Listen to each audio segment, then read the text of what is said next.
Command respect. One of the reasons I'm good at business is because I command respect. And I command respect because I'm a physical specimen of a man.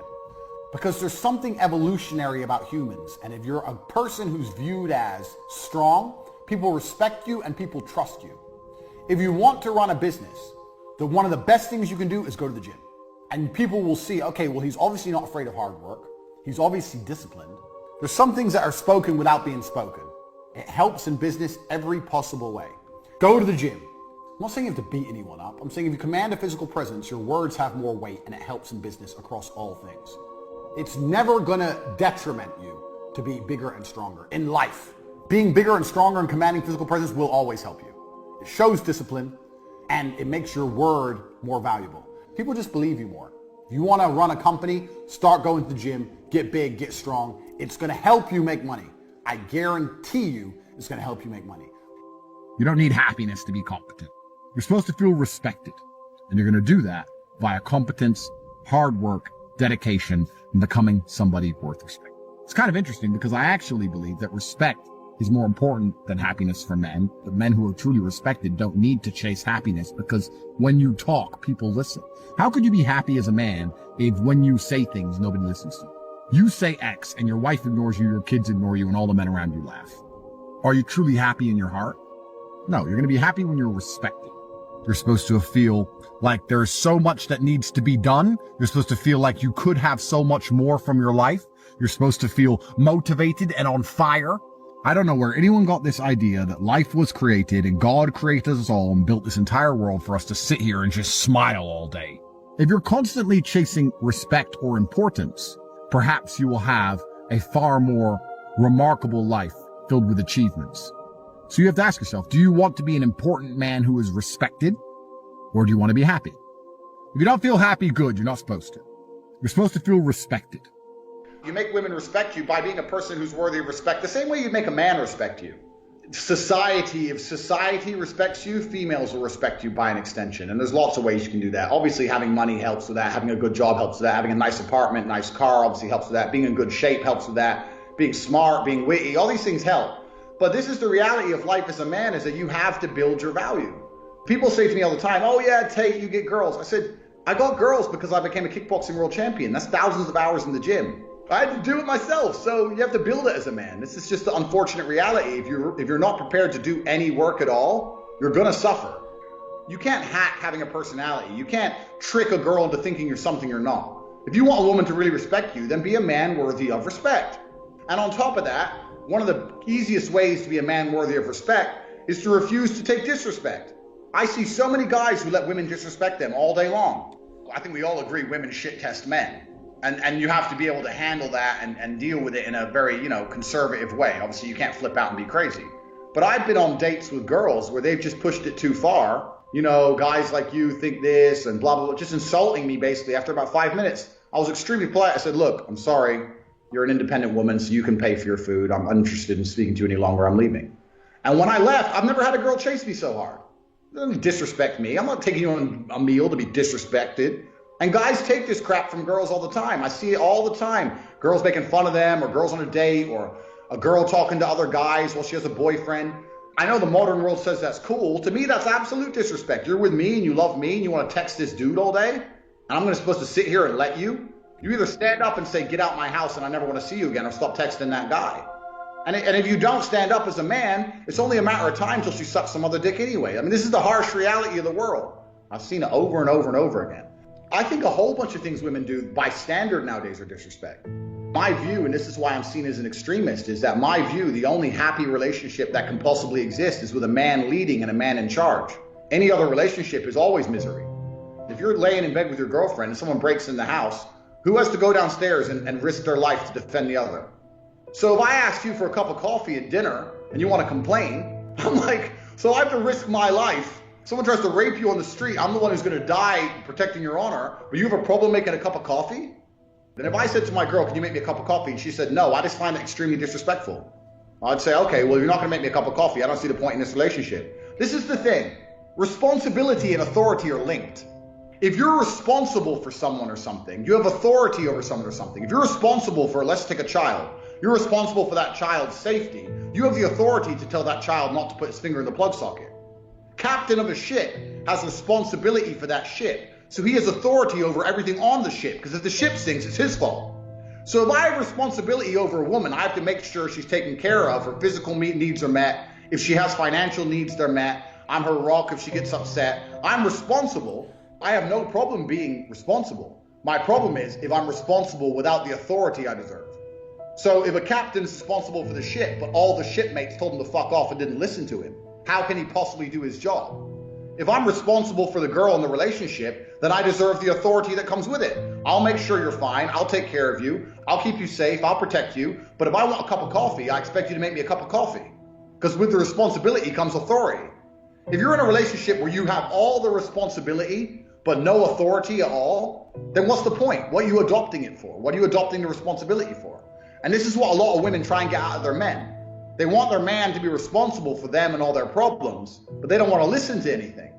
I'm not going to be responsible for anything without authority. If a girl won't listen to me, I don't consider myself responsible for her. And therefore, she can piss off and go be a hoe. Responsibility and authority are absolutely linked. And that link has been broken. And that's why a lot of men are in relationships they don't understand.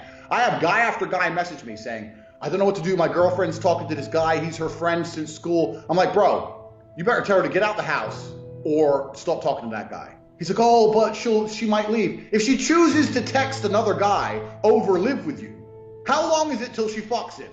You want to start a countdown timer? And maybe because I'm so black and white with it, people think my advice won't work. But I say, look, maybe she walks out the door and you just saved yourself a whole bunch of time, because it was sooner or later that's all she was going to do anyway. Like I said, I've been doing this a long time. Same thing with the cam girls. As soon as they wouldn't listen to me about something, then they had to go. Because I don't think a relationship can work any other way without a clear leader. Name something in life that's 50-50. Name a corporation where everyone has the exact same stake. Name something that functions and works 50-50. There's always a chain of command. And if the woman's in charge, she's going to resent you. So that by default means it has to be the man.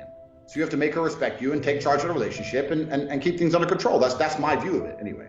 There's this idea that if you go to Eastern Europe, it's this haven of beautiful girls and they're all so nice and submissive. Let me make it very clear, that's complete bullshit. Firstly, Eastern Europe is really not that poor. I live in Romania.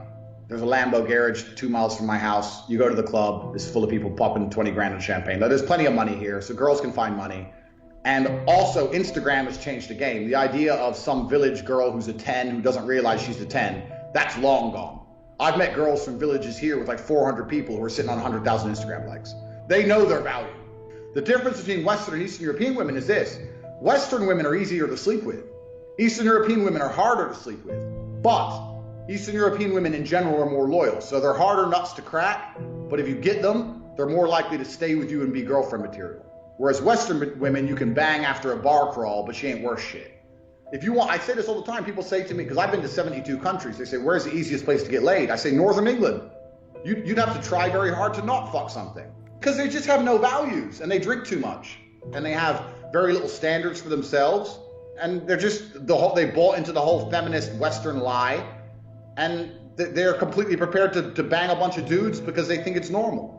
Whereas in Eastern Europe, women don't want to be seen that way. I mean, if a woman here decides she wants to be a hoe, she's going to go be a professional hoe. She ain't going to be a hoe in the club for free. If an Eastern European girl's smart enough to go, well, if I'm going to be a slut, there's some money in this game. I'm going to do it for free. Although I've had a lot of girls, my understanding is very simple. The end goal, everyone wants a girl who's fiercely loyal to them. But if I go to jail, I want a girl who's waiting for me. If I get sick, I want a girl who comes and nurses me in bed. If I want kids, I want a girl who's going to be proud of her husband and proud of the children she's raising. That's what every man truly, really wants, I'd like to think, at least. If a woman's not loyal to you, what other value does she have? What value is a non-loyal woman? Like, what value is she? Sex? Is that it? Are you so desperate that you have to bang something that everyone else bangs? Without loyalty, a woman's worth absolutely nothing. So that's my number one goal from a woman. All I want is loyalty. I'm uninterested in nearly anything else. I don't care how pretty you are, how much you cook, clean, how nice you are. If you're not going to be loyal to me when times get tough, then you ain't worth shit. There comes a point in life where you must draw the line, not for others, but for yourself. In a world obsessed with emotions and instant validation, it's easy to lose sight of the deeper pillars that hold your life together.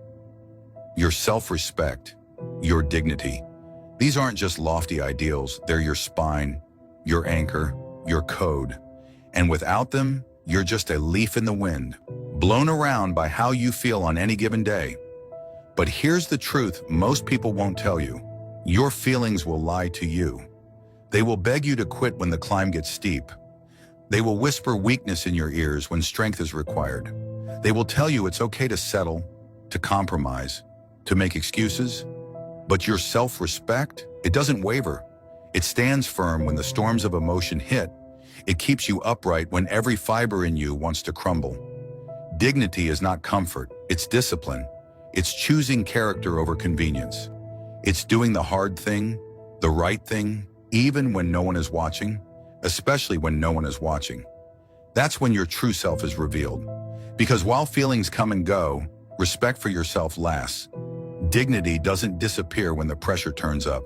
In fact, it's forged in pressure. When you're broken but still stand. When you're tired but still keep going. When you're hurting but still show up with integrity. That's power. That's real strength. Success without character is empty. Wealth without respect is poverty in disguise. And winning without honor is still losing. So don't let your temporary emotions destroy your permanent standards. Don't chase approval at the cost of your soul. Don't trade your crown for comfort. You weren't built to be a slave to your emotions. You were born to be a warrior of principles. Every time you choose discipline over desire, every time you keep your word even when it's hard, every time you walk away from anything that insults your growth, you win, not just in the moment, but forever. Because that's the kind of win that builds a legacy. A man or woman with self-respect walks differently, talks differently, lives differently. They don't need to beg. They don't need to explain. Their presence speaks, their standards shine, and the world notices. You teach people how to treat you by the way you treat yourself. So set the bar high. Live in a way that makes excuses irrelevant. Refuse to stoop to the level of petty emotions. Refuse to be ruled by impulse. Stop explaining your worth to people who wouldn't recognize gold if it hit them in the face. The real ones will feel your energy without you saying a word, because self-respect is silent power, and dignity is the armor that no failure, no heartbreak, no betrayal can penetrate. Start protecting your peace like it's your fortune, because it is. Start acting like your time is currency, because it is. Stop waiting for the world to value you. Value yourself first. Carry yourself like someone who refuses to be disrespected by anyone, including yourself. That's when life shifts. That's when doors open. That's when you rise. Feelings may come and go, but the person you become through principles, that lasts forever.